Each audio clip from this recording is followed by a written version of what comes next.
সত্যি কি কি এক্সপেক্ট করেন যে সত্যি ইমপিচমেন্ট প্রস্তাবটা গৃহীত হবে এবং প্রক্রিয়াটা শুরু হবে?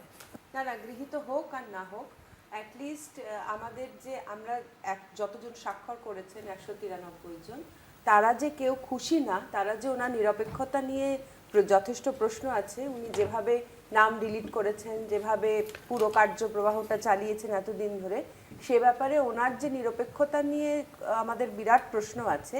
এইটাই কোথাও রেজিস্টার্ড হচ্ছে, যে বিতর্কগুলো পার্লামেন্টে হবে বা হচ্ছে, এটা এটা আমাদের মানে আমাদের অবস্থানটাকে অনেক বেশি পরিষ্কার করে যে এসআইআর নিয়ে আমাদের কি অবস্থান আছে, এবং জ্ঞানেশ কুমারের যে এই যে এতদিন ধরে যেই প্রসেসটার মধ্যে যে নানান রকম প্রক্রিয়া চলেছে, সেই প্রক্রিয়াগুলোর মধ্যে মানুষের যে কি সাংঘাতিক হয়রানি আছে, এবং প্রত্যেকটা কেস ধরে ধরে প্রত্যেকটা পাটে পাটে ধরা যায় এমন ছোট ছোট সব ভুল আছে, মানে সেটা এখন পাহাড় প্রমাণ হয়েছে। আমি খুব ছোট ছোট জায়গা থেকে বলছি, একটা ছোট্ট একটা দুটো পার্টের মধ্যে যে ধরনের ভুলগুলো আছে খালি চোখে দেখে বোঝা যাচ্ছে, কিন্তু তা সত্ত্বেও সেগুলো বিচারাধীন মামলার মধ্যে চলে গেছে বা বিষয়ের মধ্যে চলে গেছে।